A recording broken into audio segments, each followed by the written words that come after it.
Welcome to study classes.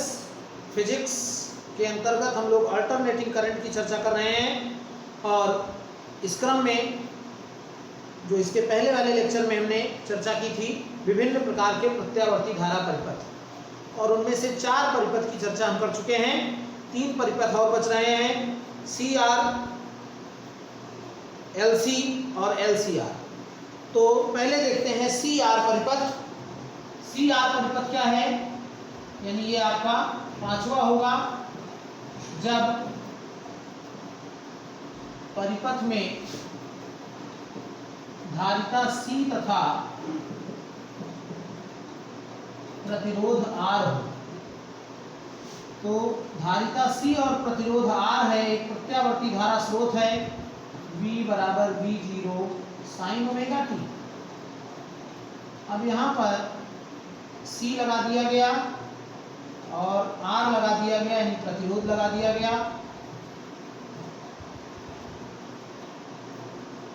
तो ये C के सिरों के बीच BC और R के सिरों के बीच विभवांतर VR हो जाएगा। आप जानते हैं कि धारा I और VR समान कला में, जबकि C के बीच विभवांतर धारा I से 90 अंश पश्चगामी होता है और फाइनली ये दोनों परस्पर लंबवत हो जाएंगे। इसलिए परिणामी विभव क्या हो जाएगा, परिणामी विभवांतर V बराबर अंडर रूट VR स्क्वायर धन VC स्क्वायर। आप लिखेंगे कि जब किसी प्रत्यावर्ती धारा स्रोत में प्रतिरोध R तथा धारिता C होती है तो माना R के सिरों के बीच विभवांतर VR तथा C के सिरों के बीच विभवांतर VC है, तो VR और I समान कला में होंगे, जबकि VC और I के बीच 90 अंश का कलांतर होगा। VC I से 90 अंश पश्चगामी होगा। तो VC और VR परस्पर लंबवत हो जाएंगे और जब लंबवत हो गए तो इनका परिणामी हो जाएगा V बराबर अंडर रूट VR स्क्वायर धन VC स्क्वायर, और VR बराबर IR और VC बराबर IXC। I square R square plus I square XC square, I common ले लीजिए, XC स्क्वायर धन R स्क्वायर V बटे I under root XC square धन R स्क्वायर। V बटे I को परिपथ की प्रतिबाधा कहते हैं। V बटे I परिपथ की प्रतिबाधा Z होगी, इसका मात्रक ओम होगा। कल हमने चर्चा की थी इम्पीडेंस, जितनी प्रतिबाधाएं हैं उनको इम्पीडेंस कहा जाता है, Z कहा जाता है, जो धारा के मार्ग में रुकावट उत्पन्न करती है। अब यदि V तथा I के बीच कलांतर फाई हो तो tan फाई क्या हो जाए, tan फाई बराबर लंब बटे आधार, यानी VC बटे VR IXC बटे I, XC बटे R हो जाता है। और VI से फाई कोण, VI से फाई कोण पश्चगामी होगा। इस प्रकार से हम किसी प्रत्यावर्ती धारा परिपथ में अगर धारिता C और प्रतिरोध R है तो उसके लिए परिणामी विभवांतर, उसका इम्पीडेंस यानी प्रतिबाधा और धारा तथा वोल्टेज के बीच कलांतर यानी फाई की गणना कर सकते हैं। और इस स्थिति में हम ये देखते हैं कि V जो है यानी परिणामी विभवांतर जो है वो धारा I से फाई कोण पश्चगामी है, जबकि जब LR परिपथ होता था तो VI से फाई कोण अग्रगामी था। तो इस तरीके से ये हुआ आपका CR परिपथ। अब बात करते हैं, अगर परिपथ में धारिता C और प्रेरकत्व L है तो अगर V बराबर V0 sin ओमेगा t से हम जोड़ दें, एक C हो गया, एक L हो गया, C के सिरों के बीच विभवांतर VC और L के सिरों के बीच विभवांतर VL। तो आपको पता है कि VL I से 90 अंश अग्रगामी होता है और VC I से 90 अंश पश्चगामी होता है, यानी VL और VC 180 अंश के कोण है।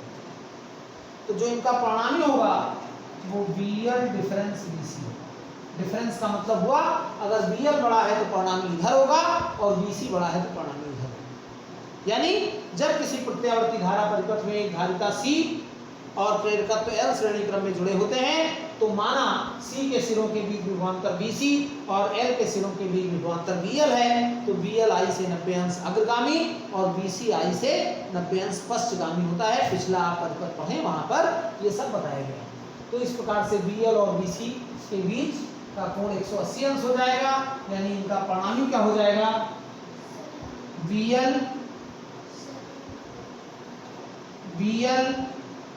डिफरेंस BC, तो IXL difference IXC, I common हो जाएगा, XL डिफरेंस XC, यानी V बटे I बराबर XL डिफरेंस XC। तो प्रतिबाधा क्या हो जाएगी, प्रतिबाधा Z बराबर V अपान I, यानी XL डिफरेंस XC ये परिपथ की प्रतिबाधा हो जाएगी और मात्रक आप जानते हैं ओम, Z का मात्रक ओम होता है। और अगर इधर है तो परिणामी विभवांतर I के साथ 90 अंश अग्रगामी होगा और अगर इधर है यानी BC बड़ा है तो परिणामी विभव I से 90 अंश पश्चगामी। यहाँ पर कलांतर 90 अंश होगा, V तथा I के बीच कलांतर 90 अंश होगा। तो इस तरीके से हम तो 90 अंश कलांतर होगा और अगर जैसी स्थिति होगी उसके हिसाब से हम यहाँ पर कलांतर को अग्रगामी या पश्चगामी लिख सकते हैं। अब यहाँ बात आती है कि परिपथ की प्रतिबाधा न्यूनतम कब होगी। यदि एक विशेष स्थिति है, यदि XL बराबर XC हो जाए तो Z बराबर 0 होगा, यानी परिपथ की प्रतिबाधा शून्य हो जाएगी, धारा का आयाम अनंत हो जाएगा और वैद्युत अनुनाद की दशा होगी। यह वैद्युत अनुनाद की दशा होगी यदि अनुनादी आवृत्ति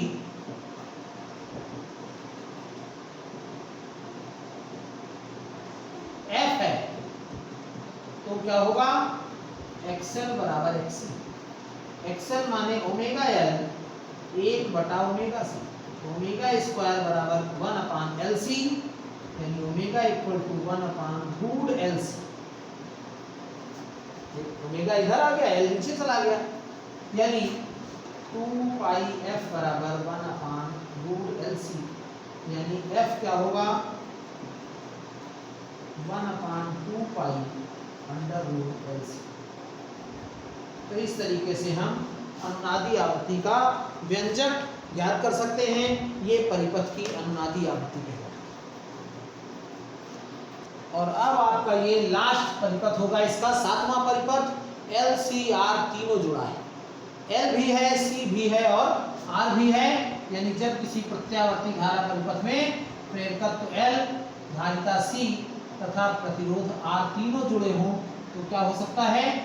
तो इस तरीके से एक प्रत्यावर्ती धारा स्रोत है V बराबर V0 sin ओमेगा t और इससे L जुड़ा हुआ है, L जुड़ा हुआ है, इसी से श्रेणी क्रम में C जुड़ा है और इसी से R जुड़ा है। VL, VC और VL आप लिखेंगे नोट्स बनाते समय कि माना एक प्रत्यावर्ती धारा परिपथ में धारिता C, प्रेरकत्व L तथा प्रतिरोध R श्रेणी क्रम में जुड़े हैं। स्रोत का विभवांतर V बराबर V0 sin ओमेगा t है। L, C तथा R के सिरों के बीच विभवांतर क्रमशः VL, VC और VR है। अब VL और VR 90 अंश के कलांतर हैं। क्यों? क्योंकि I और VR समान कलन है और VL I से 90 अंश अग्रगामी होता है। L परिपथ पढ़िए वहां मिलेगा और VC I से 90 अंश पश्चगामी होता है। तो ये 90 अंश, ये 90 अंश। VL और VC का परिणामी VL डिफरेंस VC हो जाएगा, जो या तो VL की तरफ लगेगा या VC की तरफ लगेगा। चाहे VL की तरफ लगे चाहे VC की तरफ लगे, VR के साथ 90 अंश के कोण पर होगा, इसलिए परिणामी विभवांतर क्या होगा? परिणामी विभवांतर LCR कंडक्टर V बराबर under root VL difference VC का होल स्क्वायर धन VR स्क्वायर। अब VL बराबर IXL और IXC होल स्क्वायर धन IR स्क्वायर। कैसे हो गया? VL बराबर IXL, VC बराबर IXC और VR बराबर IR। ये आप जानते हैं, इनको पुट करें। I बाहर कर लेंगे, क्या आएगा?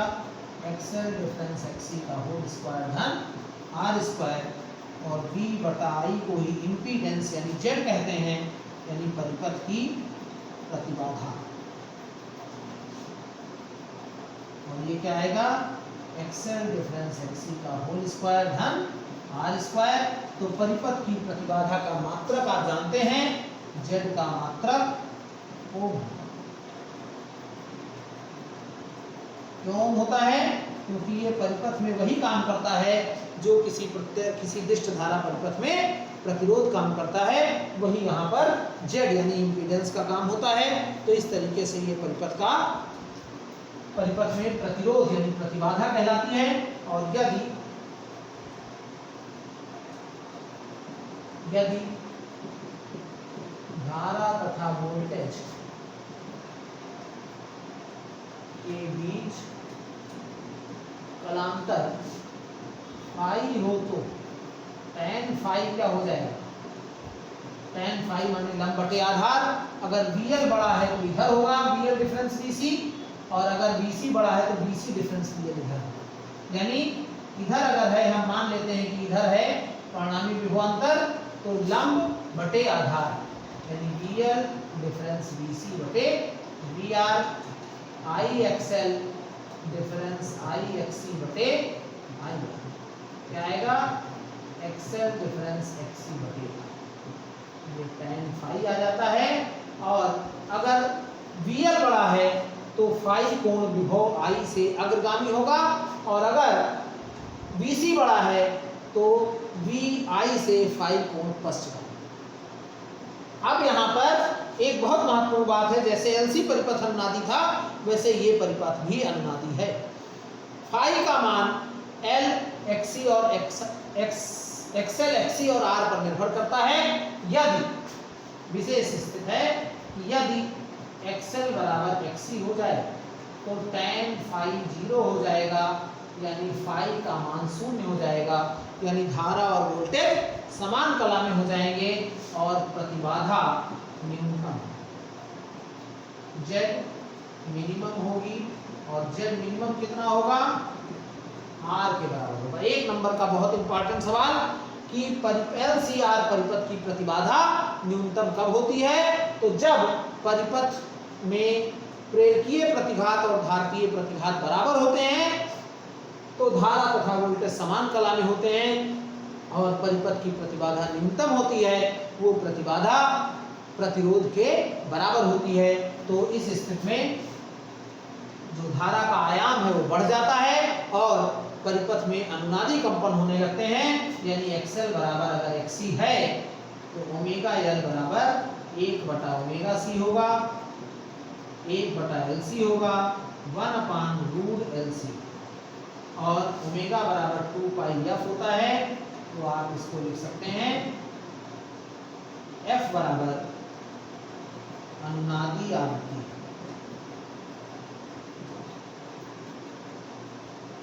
F बराबर 1/2π√LC।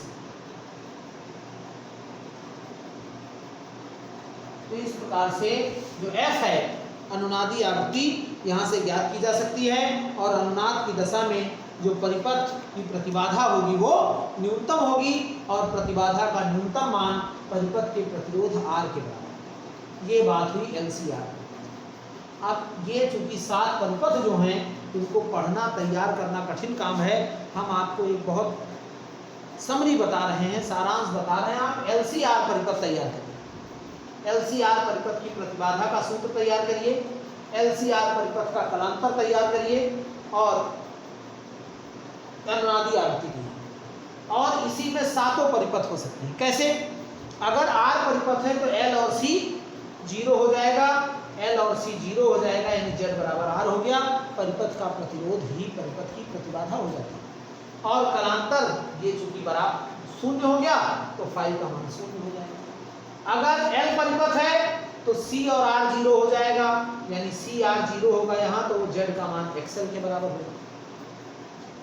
जो tan फाई है यहाँ पर C और R 0 हो गया तो 90 अंश हो जाएगा यानी धारा विभव से 90 अंश पश्चगामी हो जाएगा। अगर C परिपथ है तो L और R 0 हो जाएगा, परिपथ में केवल XC बचेगा यानी Z बराबर XC हो जाएगा। यहाँ फिर कलांतर 90 अंश हो जाएगा, विभव धारा से 90 अंश पश्चगामी हो जाएगा। अब अगर दो हैं यानी L R है तो XC 0 कर दीजिए, XL स्क्वायर धन R स्क्वायर होगा Z का मान।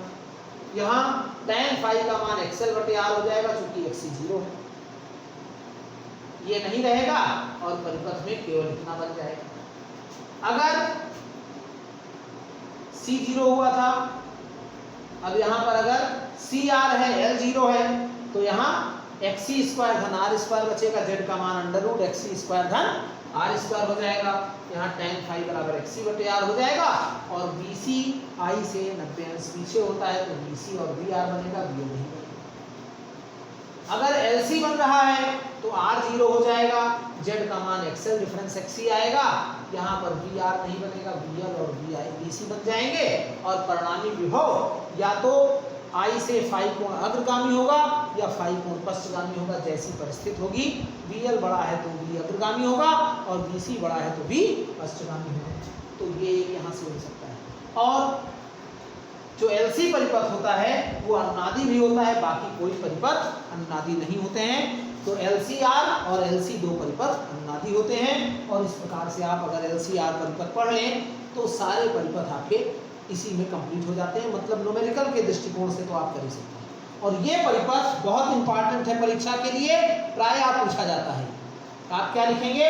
माना एक परिपथ प्रत्यावर्ती धारा परिपथ जिसमें L प्रेरकत्व, C धारिता और प्रतिरोध R तीनों श्रेणी क्रम में जोड़े गए हैं। इनके सिरों के बीच विभवांतर क्रमशः BL, BC तथा VR है। तो BL और VR के बीच 90 अंश का कोण होगा, BC और VR के बीच भी 90 अंश का कोण होगा।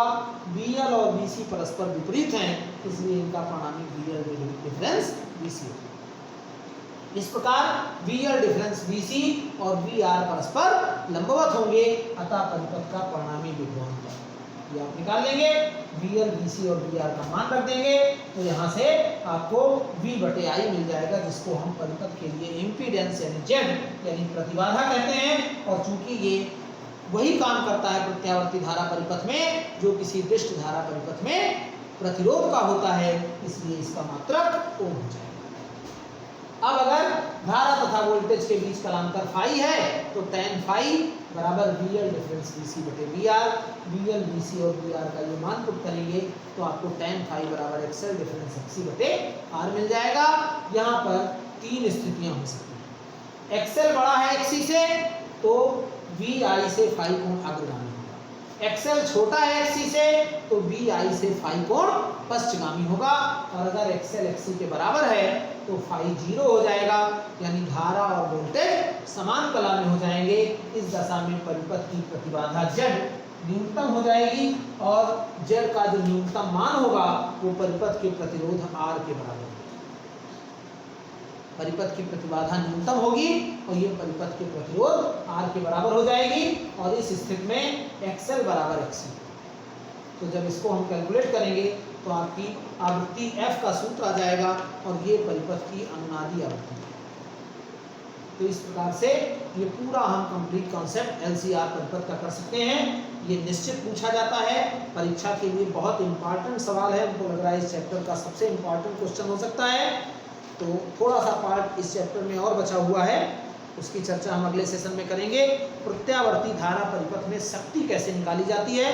आप वैद्युत चालन या आपके जो NCERT का सिलेबस है उसमें इलेक्ट्रिक करंट नाम से एक चैप्टर है वैद्युत धारा, उसमें पढ़ेंगे तो वहाँ आपको शक्ति पढ़ाई गई है, शक्ति आप पढ़ लेंगे।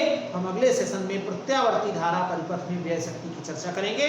वास्तव में जो प्रत्यावर्ती धारा परिपथ में व्यय शक्ति है, दिष्ट धारा परिपथ में व्यय शक्ति का मान केवल वोल्टेज और करंट पर निर्भर करता है, लेकिन प्रत्यावर्ती धारा परिपथ में जो व्यय शक्ति का मान है वो वोल्टेज करंट के साथ साथ उनके बीच जो कलांतर है, धारा और वोल्टेज के बीच कलांतर के मान पर भी निर्भर करता है।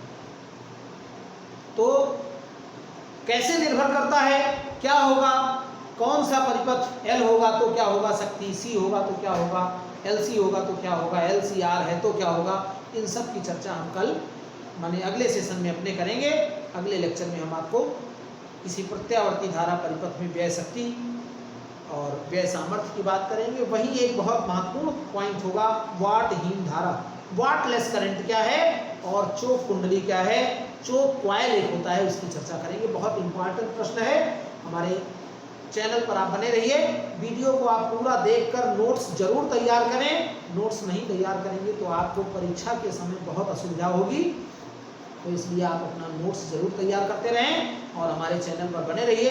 अगर आप अभी तक हमारे चैनल से नहीं जुड़े हैं, चैनल को सब्सक्राइब नहीं किया है, तो study classes bye Ajay Mehrotra को सब्सक्राइब करके बेल आइकन को प्रेस कर दीजिए, ताकि इस पर आने वाले वीडियोस के नोटिफिकेशन आपको मिलते रहें और आप उनका लाभ लेकर अपने सिलेबस की, अपनी परीक्षा की अच्छी तैयारी कर सकें और परीक्षा में अच्छे मार्क्स गेन कर सकें।